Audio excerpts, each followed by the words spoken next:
Welcome to the deep dive. Today we're going to be looking at something pretty interesting that you've been sending over quite a lot of material about, actually. Mm-hmm. The history of violence. Yeah. You sent a ton of stuff. Historical accounts, psychological studies, And even. some chimp stuff. Yeah, some stuff on chimps. It's a really interesting mix, and I think it really highlights how this is a topic that's just been with us for so long. For sure. As long as long as we've been around as humans, I think. I think you're right. And I think, we want to dive into this and kind of see if we can uncover those driving forces Mhm. behind both this shocking brutality and then also, the surprising decline in violence over history. Yeah, and I think as I was going through this material, it's interesting to see how some of the same themes keep coming up again and again. Yeah. This idea that we have these inner demons, but we also have better angels. Yeah. And then the historical context can really tip the scales. I love that framework. Yeah. So to kick things off, we're actually going to start with our primate relatives, Okay. chimpanzees. All right. It turns out they engage in these lethal raids that look a lot like human warfare. It's really sobering when you see this. You realize we're not the only ones who do this. Right. And the primatologist Richard Wrangham suggests that these attacks that the chimps do, they're not just about food or mates. Okay. It's often strategic. They're trying to control territory. Yeah, that makes sense. So, more territory, more resources for your group. Right. But does that mean that we're hardwired for violence just like chimps are? Well, it's not quite as simple as that. Yep. You look at bonobos, for example. The hippie chimps. They're much more peaceful, so it's not Right. a one-to-one, Yeah. primate equals violence. Right. So maybe it's not just nature. Yeah, Maybe it's culture too. right. Because if you jump forward a few million years to the philosopher Thomas Hobbes, Yeah. he had a pretty grim view of life before societies, right? Yeah, Hobbes, he believed that without a strong power to keep us in check, that life would just be nasty, brutish, and short because of our tendency toward violence. Yeah. So he proposed this idea of the Leviathan, Yeah. this all-powerful state that's, Right. controlling everything. Yeah, but wasn't that countered by thinkers like Rousseau, Yeah, who had this idea of the noble savage yeah, living in harmony with nature? right, right. So where do those early human societies actually fit into all this? Well, honestly, the idea that, primitive people lived in peace, Yeah. that doesn't really hold up to the evidence. Okay. There's a lot of research now that suggests that warfare was common, even in these non-state societies, and Okay. and it was often incredibly brutal. Wait, even more brutal than modern warfare? Well, in some ways, yeah, because think about it. Modern warfare, we have all these rules, Yeah. international laws. There's at least an attempt to minimize civilian casualties. Right. But in these early societies, Yeah. it was a lot more unrestrained. Can you give us some specific examples Sure. from the material about what kind of brutality are we talking about here? Well, there are accounts from various indigenous cultures about, stealthy raids, massacres aimed at wiping out rival groups. Wow. And even William Bradford, who was one of the Mayflower pilgrims, he wrote about the violence that he saw among Native Americans. Yeah. Torture killings. Yeah, it's pretty disturbing. It is. So if those early societies were so violent, how did we ever manage to create more peaceful ones? That's a great question. It seems like a huge leap. It was definitely gradual. Yeah. And one thing that a lot of this research points to is something called the civilizing process. Okay. And it's basically this historical trend that starts in the late Middle Ages Uh-huh. toward declining violence. Okay, so what drove that shift? Well, it's, Was it just people becoming more civilized, or is it? It's more than just that. Yeah. There were changes in manners and etiquette. Right. This growing emphasis on self-control, politeness. Yeah. And at the same time, you had government institutions evolving, legal systems becoming more developed. Right. So it's more than just individuals changing. It is. It's these larger forces that are shaping how societies function. Exactly. And you can see this in the data. Yeah. Like homicide rates in Europe, for example, Yeah. declined dramatically Wow. from the 14th to the 20th century. Huh. Public executions, which used to be common, Uh, they gave way to more humane punishments. So as societies become more organized Yeah. and powerful, they also become less individually violent. Exactly. Kind of a paradox. It is. Yeah. It's a fascinating one. So the rise of the state that Hobbesian Leviathan Right. may have actually helped reduce violence. In a way, I think it did. Yeah. Because by creating this monopoly on legitimate force, the state could actually curb those cycles of personal revenge Right. and feuding that were so common before. Makes sense. Of course, state power has its own dangers. Right. But in this context, I think it likely contributed to that decline. Okay, so the civilizing process played a big role, but it wasn't the end of the story. No, definitely not. There were still plenty of violent periods in the centuries that followed. Yeah, there were. But there was another key turning point that you mentioned. Right. And that's the humanitarian revolution. Yeah, in the 18th and 19th centuries. Okay, what was that all about? It was this wave of moral revulsion against certain practices that had just been accepted for centuries. Like what kind of practices? So we're talking torture, witch hunts, slavery. Wow. All of a sudden, these were seen as just abhorrent by a growing segment of the population. It seems like a massive shift in how people viewed humanity itself. I think you could say that. Like, are we all worthy of dignity? Are we all, deserving of basic rights? Exactly. And you had thinkers like Cesar Beccaria and John Locke who were really championing this idea of reason and individual rights. Yeah. And their ideas helped fuel this movement toward a more humane treatment of all people. So it's not just about changing the laws. No. It's about changing hearts and minds. Exactly. A real moral awakening. Yeah, and it's a powerful reminder that moral arguments, these appeals to our better angels, can be a real force for change. Absolutely. Yeah. That's a really powerful reminder about how our attitudes towards violence have changed. But you mentioned another significant trend, the long peace. And that feels pretty relevant today. Absolutely. I mean, it's really quite extraordinary to think that since World War II, we haven't had these massive wars between the great powers. It's basically unprecedented in history. Right. And I think it suggests a fundamental change in how we view war itself. So are you saying war is unthinkable now, at least on that scale? Or is it more complicated? I think it's a combination of factors. I mean, you can't ignore the horrors of World War II. Right. The nuclear threat that was looming. Yeah. But you also have the growth of democracy. Yeah. International institutions, increasing interdependence through trade. So it's not just about fearing the consequences. Right. It's also about recognizing that cooperation has its benefits. Yeah. But even with long peace, violence obviously hasn't disappeared. Of course not. We still see conflict erupting all over the world. Yeah, and that's why I think this part of the research is so fascinating, where they delve into the role of empathy. Okay. Because, we often think of empathy as a good thing, as, leading us towards peace. Right. But there's a dark side to it as well. Isn't empathy all about understanding and caring for others?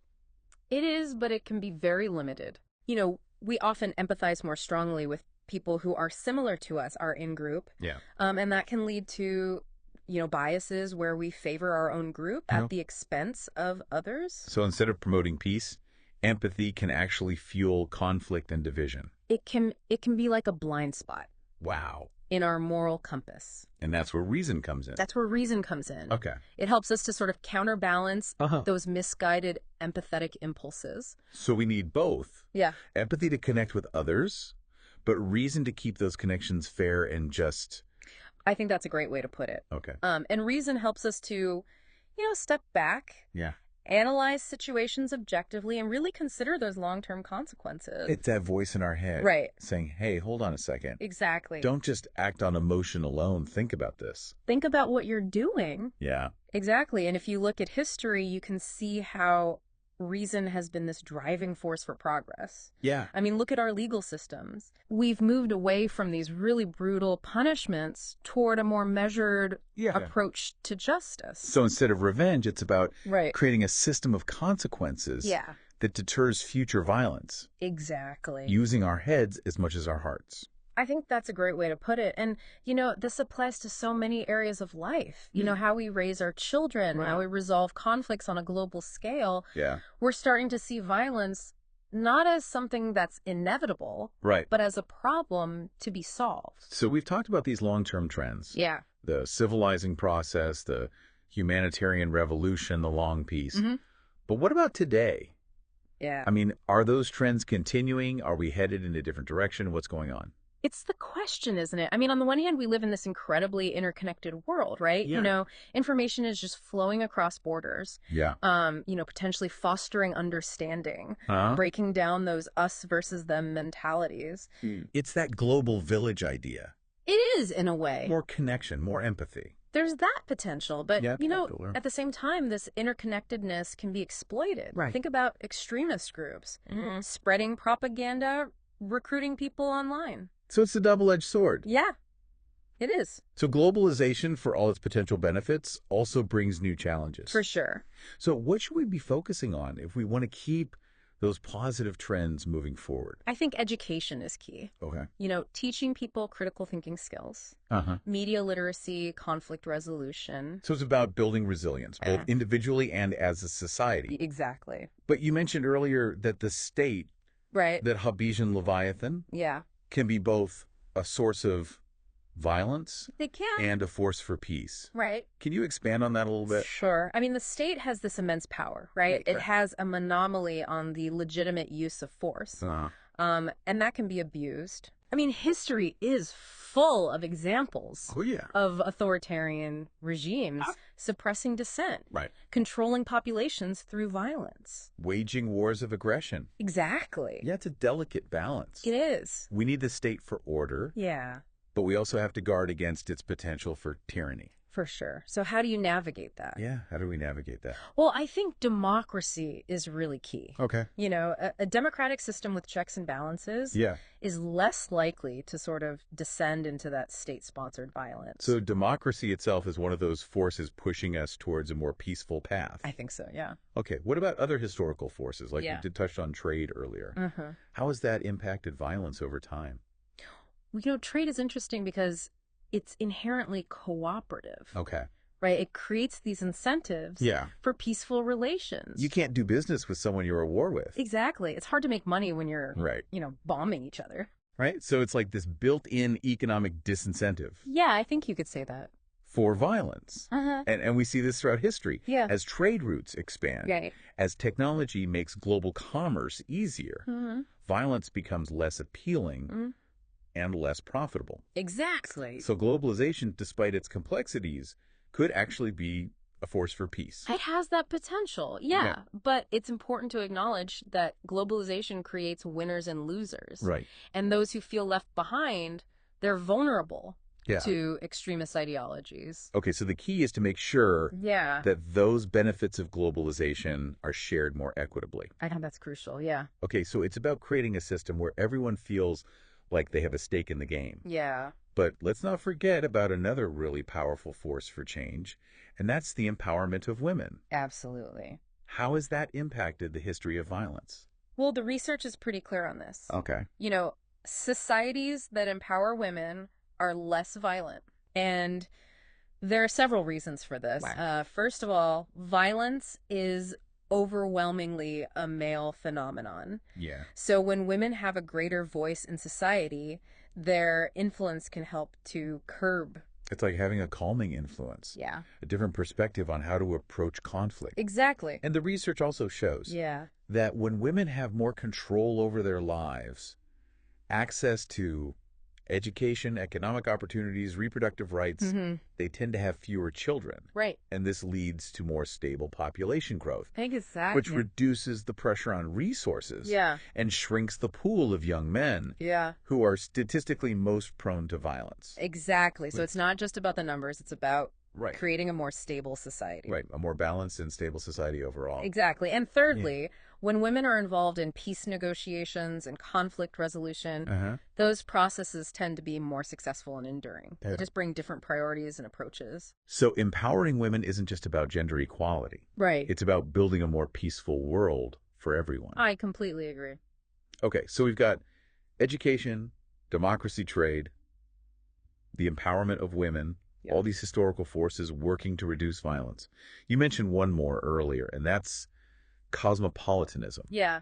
What does that mean in this context? Well, cosmopolitanism is really about expanding our circle of concern. Okay. It's about recognizing our shared humanity, Uh-huh. you know, appreciating other cultures seeing ourselves as citizens of the world, Yeah. not just members of a particular tribe or nation. So it's like the antidote to tribalism. I think you could say that. Okay. And it's fueled by, literacy, mobility, mass media, all these things that expose us to different perspectives and ways of life. Yeah. And the more connected we become, Right. the more likely we are to see those outside our own group as fellow human beings worthy of empathy and respect. Exactly. And that seems crucial for reducing violence. Because it's much easier to justify harming someone if you don't see them as fully human. Exactly. So cultivating this sense of cosmopolitanism, it's really about rewiring our brains. Oh, okay. To see beyond those artificial boundaries that divide us. That's a hopeful thought. It is. But we still have a long way to go to achieve that kind of universal peace. Yes, absolutely. Those inner demons you mentioned earlier, they're still lurking. They are, but the fact that we're having this conversation, you know, analyzing violence, seeking solutions, I think shows how far we've come. We're not just accepting it as inevitable anymore. We're choosing to fight against it. Using reason. Using reason, empathy, all the tools at our disposal. Yeah, it really is a testament to, human resilience, our ability to actually change things. Yeah. But as you said, we can't take progress for granted. No, not at all. I mean, we've been talking about, the civilizing process, the humanitarian revolution, the long peace. Yeah. Those aren't guaranteed. They're the result of choices that we've made, both individually and as societies. So we can't just sit back and assume things will keep getting better. Oh, I don't know. We have to keep pushing forward. Exactly. Peace requires constant effort, Okay, so what are some of those underlying conditions that we should be most concerned about if we want to create a more peaceful future? Well, I think inequality is a huge factor. Okay. When you have this massive gap between the haves and the have-nots, when resources are concentrated in the hands of a few, it breeds resentment and instability. Right. And that creates fertile ground for violence. Yeah. Both within and between societies. So we're talking economic inequality, but also social inequality. Absolutely. Things like discrimination, lack of opportunity, the marginalization of certain groups. All of that contributes to a sense of injustice. The system is rigged against you. Yeah. And that can be a powerful motivator for violence. Yeah. Whether it's an individual lashing out or a group rising up in protest. So if we want a more peaceful world, we need to work towards a more just world, a more equitable world. I think that's essential. It's not just about preventing war. It's about creating a society where everyone feels valued and has a fair shot. I agree. And, it's not just about redistributing wealth, although that's part of it. Yeah. It's about creating opportunities, empowering people, making sure everyone feels like they have a stake in the system. It's about building a society that's truly inclusive, where everyone feels seen and heard. Exactly. What about conflict itself? I mean, are there things we can do to be more effective at resolving disputes peacefully? Yeah. Before they escalate into violence? Absolutely. We need to invest in, diplomacy, mediation, negotiation, all these forms of conflict resolution. We have to develop those skills, train people in those areas, create institutions that promote dialogue and understanding. It's about building bridges instead of walls. Exactly. Finding ways to understand the other side's perspective. Yeah. Even if you don't agree with it, finding common ground. Right. And it's not just about resolving conflicts that have already erupted. It's about preventing them in the first place. How do we do that? Where do we even begin? Well, we need early warning systems to identify those potential flashpoints. Yeah. We have to address the root causes of conflict, those underlying grievances that are fueling these tensions.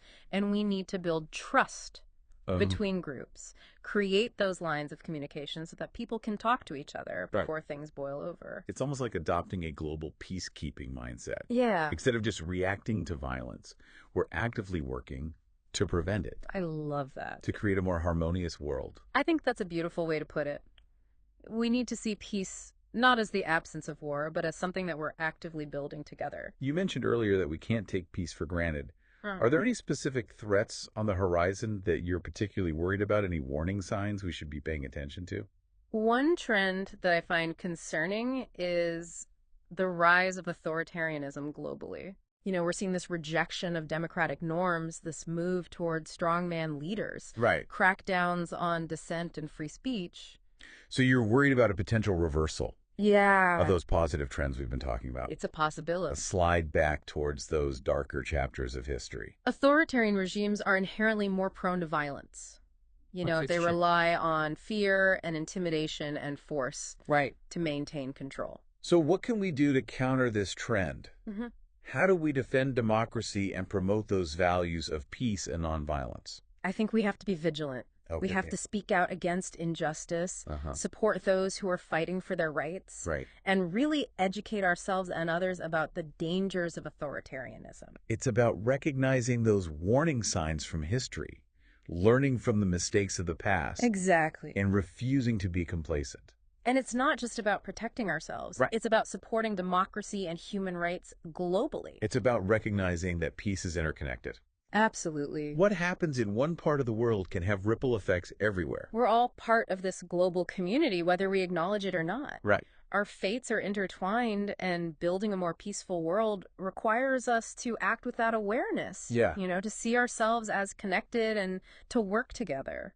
Well, this has been a fascinating conversation. It has. We've covered a lot of ground. We have. From the brutality of our early ancestors to these incredible strides towards a less violent world. Yeah, we've explored those darker impulses. Within us, those inner demons that can lead to aggression and conflict. But we've also seen the power of our better angels. We have empathy, reason, cooperation. And we've explored how those historical forces, the civilizing process, the humanitarian revolution, the long peace, have reshaped our world. They have. And given us hope for a more peaceful future. But as we've discussed, that future isn't guaranteed. No. It requires conscious effort, a commitment to those values. A willingness to confront the challenges ahead. I think you've summed it up perfectly. Well, thank you for joining us on the Deep Dive. It's been my pleasure. We hope it's inspired you to join us in this ongoing quest for a more peaceful world.